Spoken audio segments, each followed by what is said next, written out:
Hi, and welcome to the U World Order Showcase podcast. Today we have with us Joan of Angels, and I can hardly wait to talk about that title. But she's a spiritual chiropractor and a cosmic activator.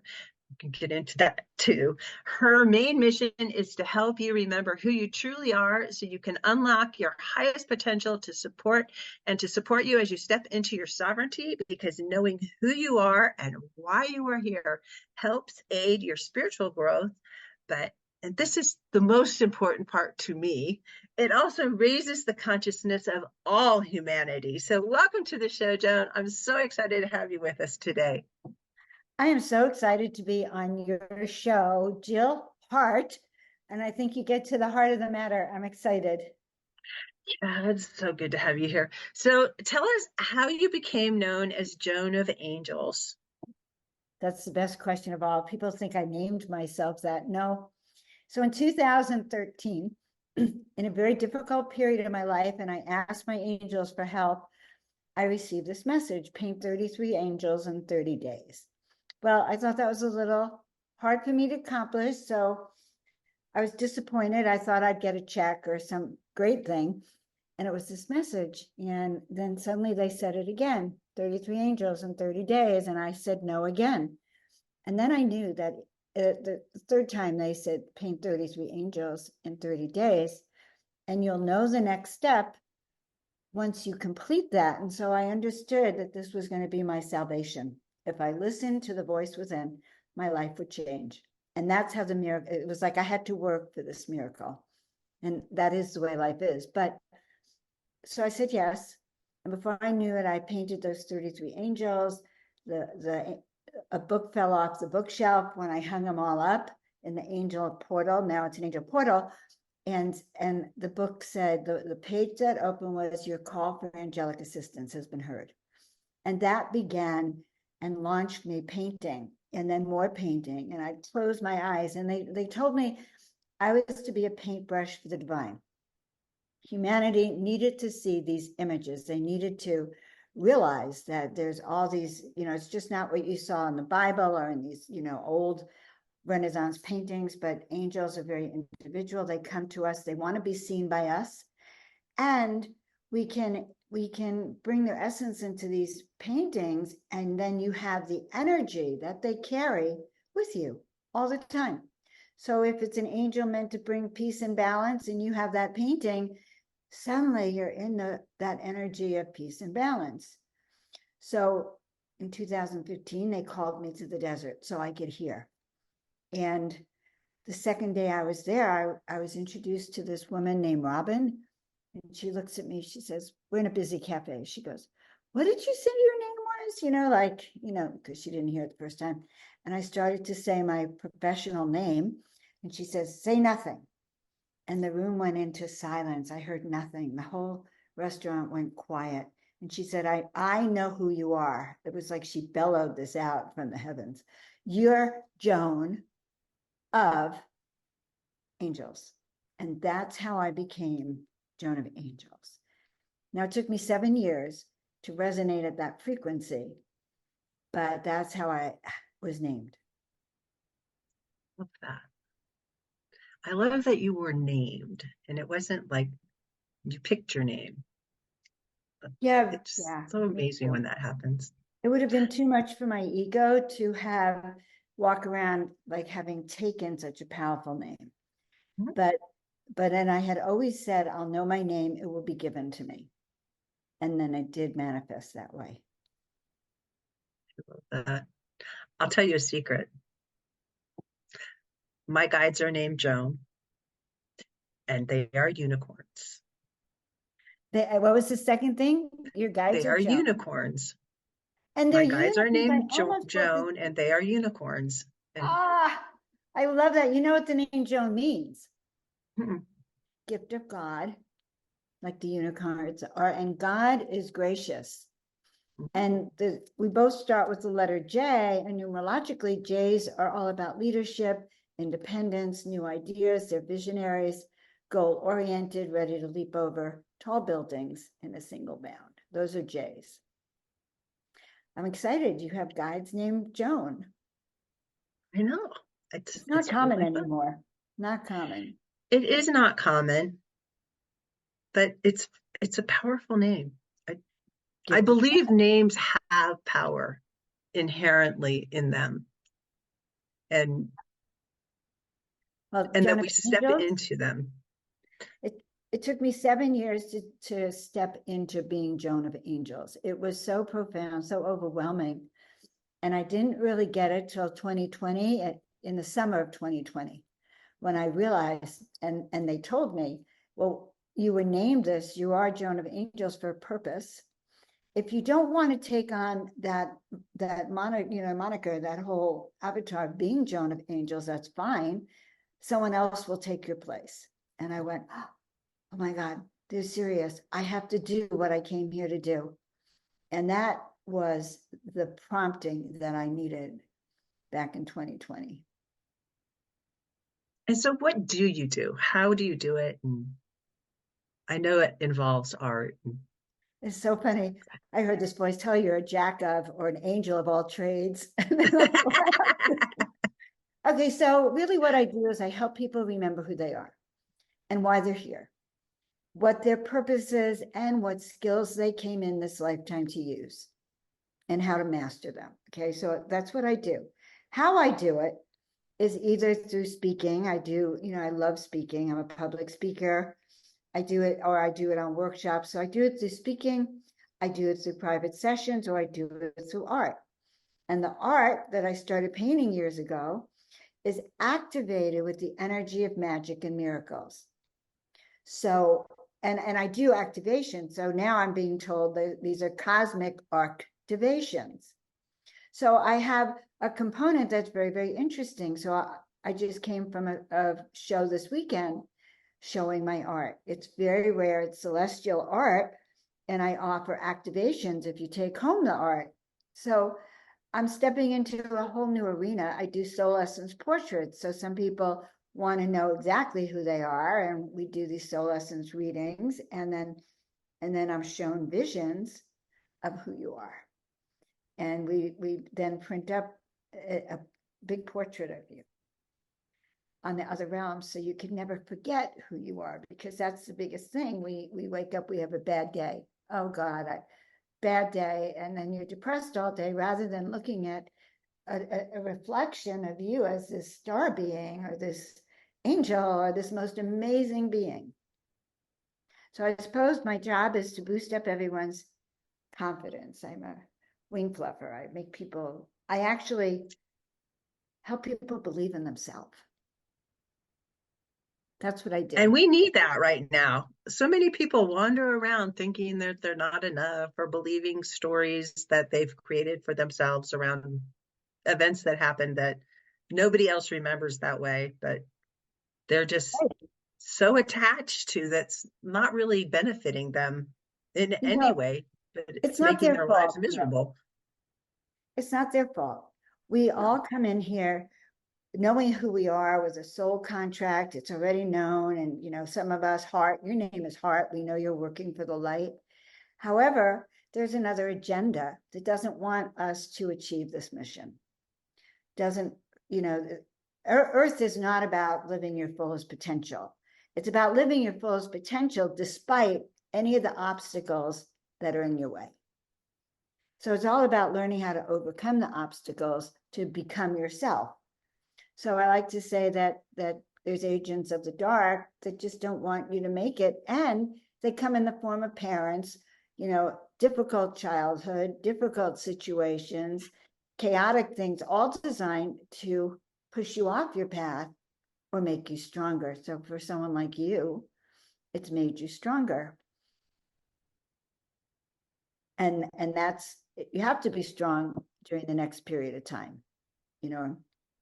for what's coming. We have to be strong. We have to really let people know who've been lost and confused how they can stay strong and not cave, or, be who they are. Yeah, I think we're all brought here for a reason, and we have a job to do. And so few of us really step into it and say, I'll trust the process. It might be scary because, I'm human. I want to control things. It Right. almost never does anything work out the way I think it's going to work out, ever.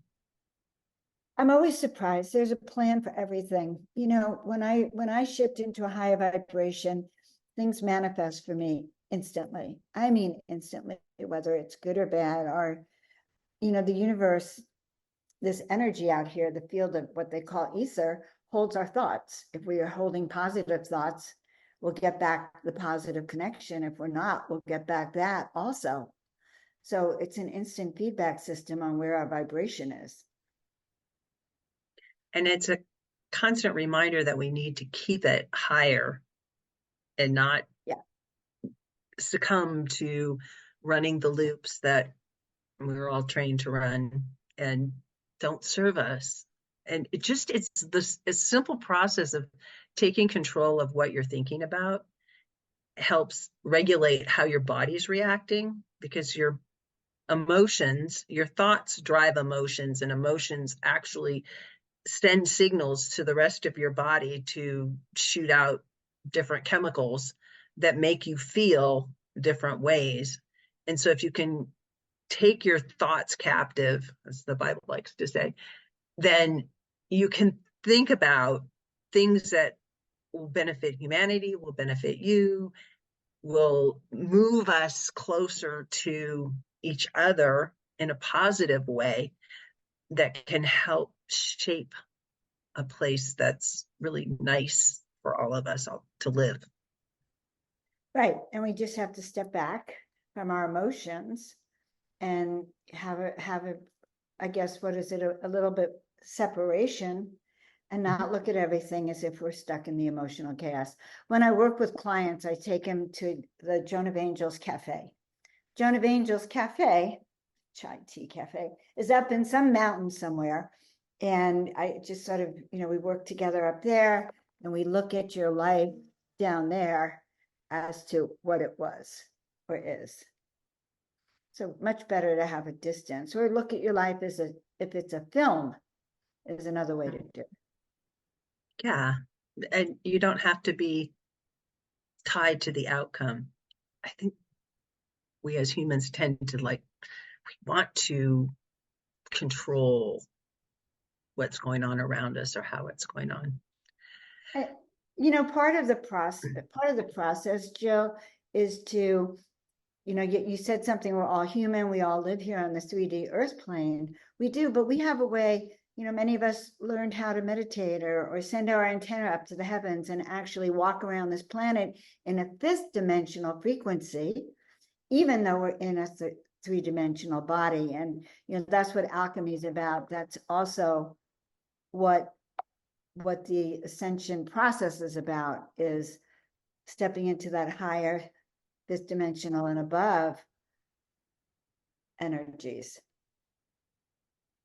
It's nicer there. Yeah. And it's like learning how to manage your life down here on this planet. Mm-hmm. To the highest potential, so that you can plant the seeds of what you want. Listen, what most of these people want, and I want, is really, it would take a miracle for the things that I've done. I traveled around the world last year. I was in Egypt, I was in Greece, I was in Glastonbury. I had the most magical year. I had no money to do that, and it manifested. And so the more we know we're magical people, the more we can manifest that. But you can't have your doubts. It's about claiming that energetic here. And that's the lesson. That is the lesson. Love that. So Right. you painted that image that's behind you, the It's temple? digital. So I started off as a three-dimensional painter, you know, like this. And remember, they taught me, I didn't know really how to even paint eyes. But then, since I started traveling a year and a half ago, and I left my home in the desert, they said, you got to pack up everything and leave. You're too stuck. And so I went on this world journey. Suddenly I couldn't paint. I couldn't, you know, so I started doing digital. And they channel, and all of it's channeled. So they'll show me what to do. Like there was a tree in Mount Shasta everyone's talking about the beings that they see, and all I see is this magnificent tree that looks almost half human. And I took pictures of it, and then before you know it, I can't tell you how I did it, I had in my images beings all around it. And so I started decoding, Mount Shasta, and then from there, the rocks, and now the temple. So I think that it's coming through digitally, and I've had to accept that that's okay. And they're encoded with magic and miracles. So you take home a piece of art by Joan of Angels, this blue temple, and it's coded with the energy of the blue ray. And then I also do activation. So you get the painting home, and we can do an activation to align it with you. I love that. I love some of the art that's coming out that is AI art. I think it really is channeled art. I use Midjourney, and I've come to create some of the most amazing pieces that just really speak to me. Mm-hmm. And I think they speak to others too. It's just, I understand. Such an interesting time right now. Totally understand. I haven't mastered Midjourney. I'm going to have to go back and try it. But what I have a dear friend who channeled for me, and she said, look, Joan, it doesn't matter. You're the conduit for the AI art, or you're the conduit for digital, or you're the conduit for the paintbrush. It's the word conduit. It's the energy that comes through you to help create it. And the crop circles, I don't know if you've ever seen the crop circles in the UK, but there's many of them, especially in the past, that used to be real, but a whole bunch of them weren't. And they were created by a human hand. And the discussion would come out, well, were these humans told to do that? Was it their thinking, or did someone imprint in them, go out and do that crop circle? Because that's what happens. I get this message, go out and do Arcturians, digitally create them, go out and create the Nubian queen or the Egyptian queen or whatever. And I do. But you have to curate it, because I get thousands of it. I get hundreds of images. And you have to curate. And they're not all the one. Right. No, it has to be that one that pops out of all of, how the photographers used to take 100 pictures of someone, or 200, just to get that one, that Marilyn Monroe one, where her skirt goes up, because I lived in Palm Springs, hundreds of photos to get that one. Yeah. So. And they're, yeah. I'm kind of beyond words at the moment. You were going to pull a card. So let's. Yeah. Okay. I'm going to ask my guides which deck, because I brought a few. See if it's the one. Oh, see, it's not even a deck I would have used my brain to do. So we're going to do the Sacred Traveler deck. We're going to see what they have to say. I'm also an oracle. I'm known as the Oracle of Ancient Wisdom. So I don't even know where that name came from. Again, it was given to me. Okay, so this is for all of you guys out there, hoping that this is landing with you, some of the things that Jill of the beautiful heart, is speaking about, and that we're talking about in this conversation, that it lands. And this is what our guides are saying, and this is to everyone, especially Jill and I. Surrender to the journey. And isn't it release control? You know how much energy they want us to know, that when you're holding on, you say, well, what do I want to leave people with, in a sense? But when you're holding on for dear life. So when you hold on for dear life, nothing flows. There's no flow. You're constipated energetically. And so the art of surrender isn't just, go with the flow. It's about learning how to release your body and learning how to step into that trust. And, it's funny, I said to you, I August of 2022, I left my home, put everything in storage. I'm not a young spring chicken anymore. It took a lot of trust. But prior to that, when I had visions about myself for the year before, I'd see myself clinging onto a rock, like a little crab, in the water, and I'd see rushing water, and I was terrified of change, terrified of that transformation. And I spent a whole year, I think, learning how to release and surrender, because we're not meant to hold on for dear life. Did you ever read that book, The Reluctant Messiah? No, but I like the title. I think it's probably says it all. It was written by the guy that wrote Jonathan Livingston Seagull.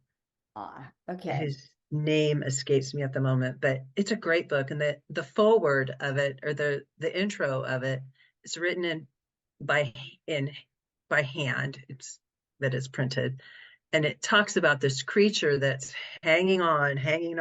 You reminded me of that when you were talking about clinging to the rocks. And then there's this one that's just the one creature is like, oh, I'm letting go. I'm gonna let go. And they're like, no, you'll get tossed and you'll die for sure. And he lets go, and he finds this whole magnificent new world opens up to him because he just let go. Right. Went into Right. the current. Isn't that interesting? It's true. It's so true. And I think, we're starting into a new year, and we're being asked the demarcation of last year and this year, we're being asked to let go of the past. You can't take your past to heaven with you. You can't take, a wagon full of all of your worries and fears. They weigh you down. And it takes an act of trust to know that you're going to be held, but that is what they're saying. That's what they're asking for. Trust the process. And the answers lie within us. But you have to be still to listen. And once you get that, you'll gain clarity. So you And I surrender don't think it's to the even journey. Yeah. And take shelter. Know that you're going to be protected. We're in winter. Winter is a period of time where you're allowed to take shelter, where you're allowed to sit by the fire, or, just go inside and ask for answers. and be able to just sit and listen for the answers, and to look for evidence that you're getting answers, even if it's small things. It's the ability to practice receiving, which is, Go ahead. I'm sorry. go ahead. So I put all these angels up in the portal. It became an angel portal. And, I had said, well, what am I supposed to do with all this art? And that's when this book falls off the shelf, your call for an angelic assistance has been heard. I said, okay. And then a few days later, it was like, well, to be one of the chosen ones, you must choose. And they said to me that when you say yes, we'll give you more. We're not going to give you the answers you seek until you say yes. So your guides want to know that you're going to say yes. Otherwise, there's, millions of people who want to do what we're doing, or thousands, maybe just a handful, doesn't matter. That if we're not going to say yes, there's someone else who's going to do it. But that's important, because they didn't tell me what to do with the art until I said yes. And then they'd only show me a tiny little bit, because otherwise I would have been the reluctant oracle, the reluctant healer. Because when you see it, you could go, no, I can't do that. It's too scary, or I'm not worthy. So we have to, by not letting us know, we don't screw it up. Yeah. And the universe likes to work in small increments. If you're wanting a whole bunch of money, if you find a penny on the ground, pick it up. It's the universe asking you, are you willing to take this? Are you open to this amount? Well, and then maybe the next thing you find is going to be, $50 hanging around somewhere. And it may be that you just saved $50 on something, but that's found money. That's the universe saying, can you recognize that it's coming to you? Do you see it? Do you see it now? Or just in different places and in different ways than just necessarily showing up in your bank account, because it doesn't always happen the way that you think that it should happen.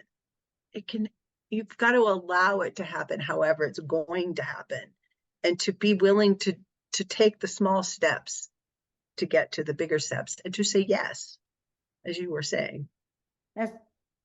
That's what they told me. It's in my yeses. It's in that they give me 3 times when they make a message to me. In fact, when I started chiropractic school years and years and years ago, I heard a voice that said, go to chiropractic school. And I did say yes. It worked out. I've always, heard that little voice inside. And when I say yes, things unfold in the most positive way. When I say no, in fact, I teach an intuition class. It's on my website. And when I tell everyone to track it, track what happens when you say no in particular, because then you're going to be shocked because they're giving you good advice. And then you blew it. You said no. And I can't even tell you how many times I said no. And it was a disaster for me when I didn't follow the yeses or I didn't follow the instructions. And so that's what we need to do. We need to have gratitude for everything around us and listen, start to pay attention, be quiet enough to hear. They drop crumbs. The crumb might be the answer to your question might be on the name of a van that passes you by, like Miracle Maids. It was like, oh, I'm going to have a miracle today. Expect a miracle, or, change my thinking. It was angel cleaners. I was asking one day, I have 4 readings. I'd never done readings before like this. It was like, what am I going to do? And this truck goes by, angel maids. It's like, oh, okay, they're going to do the reading. I'll be okay. Is that how you came up with Fluff Your Wings? No, they taught me the first. So here we are in that angel loft I'm telling you about in North Hollywood. And I started to see my roommate's wings. And then I kind of started to see my own. And then they started to show me how people can integrate their higher frequency 5th dimensional self, which many of us are undercover angels. We like to do good. How we can integrate this and then not lose our power and presence as we walk around the world. Because being an angel is not quite fashionable, let's face it. But when you feel them in your body, and you can actually feel the presence of them near you, you walk in the world in a new power, in a new energy. In fact, I'm going to talk about that at Conscious Life Expo next month. But it is a very powerful thing. And then I learned that when I don't have my wings fluffed on a show or in my life, I become less than. Sometimes people don't feel my energy or I don't radiate it. So I found that it helps me not to feel like a victimized healer, but empowered. That's how it happened. But all part of my training. Do you train people one-on-one, or is it groups? I do. How do you? Mostly I do one-on-ones, although I love doing groups. I do mostly one-on-ones. You can start with a soul lesson session or an oracle session or, spiritual advisor or even wing fluffing. The wing fluffing is very specific, the wing fluffing, but any of the other sessions. And then if that's what you're looking for, hand holding, we go up to my cafe a lot and we really start to go by stages. And it's stages of awakening, stages of stepping into who you really are. I don't tell you who you are, you become aware of it. And then suddenly the world changes for you and we kind of gradually get to the next level. So how long does this normally take, the process, when you work with people? Well, Recognizing everyone's different. I've had some clients that I've worked with for several years. They had very unique and power. So I'm known as the visionary's visionary. Many people who come to me are visionaries. In fact, in my past lives, I was the consort to the gods. And that's who I am. And people come to me just because I can hold their secrets and I can see it from above, from the point of view of the leader. So some people, it's a few months, some people, it's a few years. One woman came to me, one of my favorite people came to me, and she instinctively got the soul essence portrait, but she wasn't ready yet. Energetically, she was in a state of chaos at that time. Mhm. And so it took us several months until one day it was like, okay, now's the time. And the images start pouring through. Because I only want to do it when you're connected to your highest of self. When you're starting to radiate that, that's the only time it makes sense. So, and I still work with her because, oh my God, even today, the next level for her, because she's become like a creator God. She creates kind of universes energetically. So depending on what you're here to do, listen, we're on a lifetime journey. We're on a lifetime journey. Lifetime course corrections are necessary probably till the day we leave this body. And you don't have to stay the same. You can start a new chapter in our books of life. I traveled around the world, Jill, for the last year and a half, 18 months. It gave, and I would tell people, I don't know where I'm supposed to go. One day I'll know where I'm supposed to land. And until then, here's my suitcase and I. Weird, it was very different. And I had to trust that I'd be told when I'd land. And that's the way it is for many people right now, because there's so much change happening. We're all being asked to adapt to so many. Everyone in my family except my sister is moving last month and this month. Very interesting. It's the times that are causing more chaotic, more energy right now. And you just have to learn who you are to stand your ground and gain more confidence in the messages you're receiving to live your life. It's kind of like a seasonal change. In the spring, there's more storms. In the spring and the fall, you get big winds because storms and the climate's changing, and at least where I live. Where do you And live? I live in Idaho. Okay. So I can Right picture by that. Richmond. I lived in Richmond, Utah for a while, and they did have crop circles there. There's a lot of UFO activity in this area. Yes, because you're living under a UFO highway. Mhm. So that is I've true. actually seen them. Oh, good. Me too. Oh, that's a whole other subject. We're going to have to do a show. When I start going back to doing interviews, you'd be fun to interview. I would love that. Mm-hmm. Yes, they show up absolutely a lot, especially when you're open to it. Mhm. Yeah, I there's a show that I saw part of.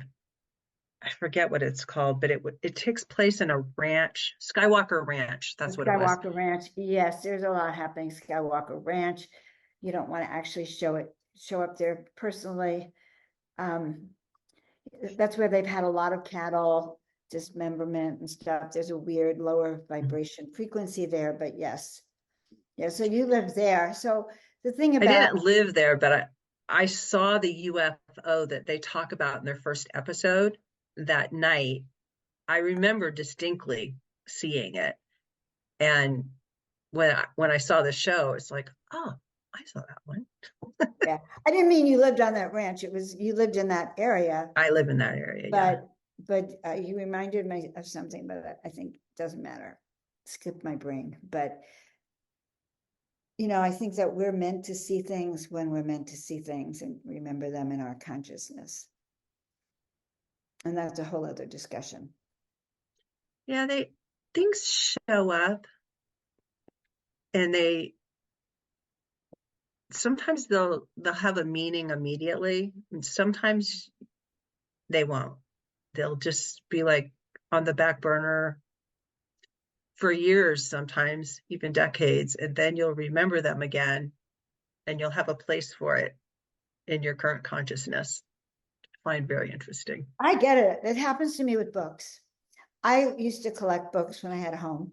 And I had this one book by a guy, something Douglas, and it was all about Merlin. And I had collected two of these books and I'd never read them because they just was, I had it.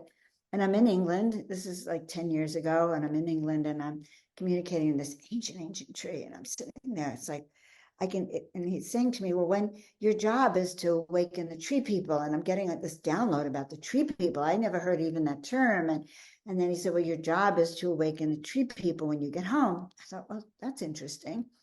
And I go home and I'm suddenly guided to open those books, 2 books. And one of them was all about and it's all about awakening trees. I'm looking at it, I was like, oh my God. And I get to the last 3 pages, like, his summary. He says, if you're reading this book, you're one of the people who's here to wake up the tree people. My mind was blown, by the whole, first of all, that I'd gotten the guidance that I'm supposed to wake up tree people from the trees. I go home, it turns out I have the manual on how to wake up trees right there. And yeah, it's so fun. Life is so fun when you interact with it on its various levels, instead of just like, this is the 3D world and this is the world we have to live in. And I can remember when I first learned about sprites, I think they're called, that live in different things like trees and rocks and things in nature. And the weather, I think there's a weather sprite, because I was talking to it and I wanted it to rain. And it did rain. Rained in a 5-foot radius around me, only around me, which was the weirdest thing to me.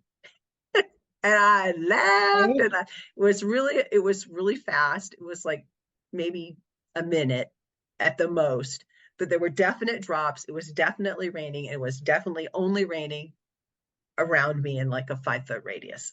so what did you actually think? Right. It was like, yeah, okay, I know you hear me. And that same day, I was talking to this pear tree that I had, and it had blight, and the blight was really, I was worried that it was going to kill it. And I just told it I wanted it to heal and to cast off the blight, and it recovered. That's all I did to it, was just talk to it, and it, to this day, still produces tons of pears. I love that. So have you read about using copper wiring for your plants and trees? Research it. Apparently they used to use copper and everything, but copper conducts this energy from the stars and from the sun, and plants and trees that are kind of wrapped up in this copper wiring are kind of like Finhorn. I mean, giant, really growing. It's as if magic has been, and they're the tastiest products that you can do. So experiment it. Look it up on the web. There are people talking about how you use the copper and why it works, but it seems to bring in the sun in a way that excites the plant in a healthy way. Oh, that's really interesting. I will look that up. And I have fruit trees out back, so I'll try it this spring. And you're an alchemist, therefore, yeah. Right? Yeah. And I love trees. I have trees in my office even. So I think the tree people will thank you. I see eyes in the trees. I see a lot of energies in the trees. Sometimes I see beings in the trees. And they're literally sometimes several beings in the tree. And that's always fun.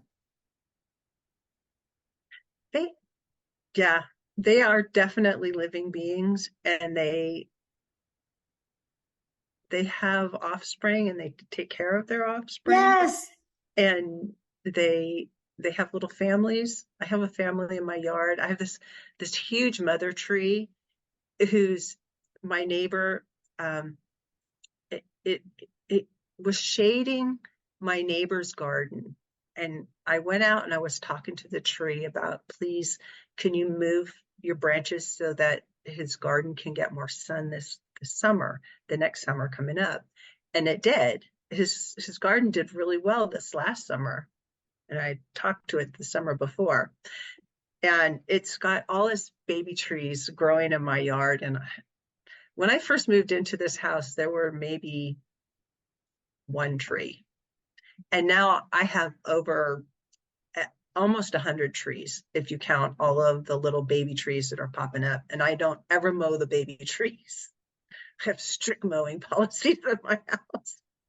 Well, you're going to find that you're going to have a lot more trees if you start wrapping them or doing something with the copper. But trees are known to, like, if you're in the jungle and there's no room for the tree, the older trees actually know how much the younger baby tree needs of sunlight, and they will move enough that every baby tree gets just enough sun for them to grow. But if you notice in the forest, sometimes there's trees that grow sideways. These are like rebellious teenagers that don't trust they're going to get enough light. And so you'll find that so when you see trees going like this, and then they end up, a lot of them, dying early because they're trying to push the other trees out of the way. Trees set up a communication, I think, that could go around the globe. The root systems, actually. Yeah. And they call water to them. Like, yes. And some trees can walk.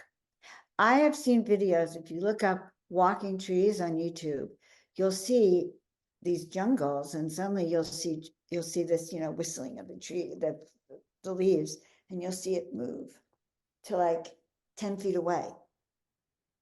So there are trees that walk, and there's a story about the war of the trees, the war between the Celtics and the Druids in 400 AD, where the trees actually got up and they walked and they stood between the Druids and the Celts.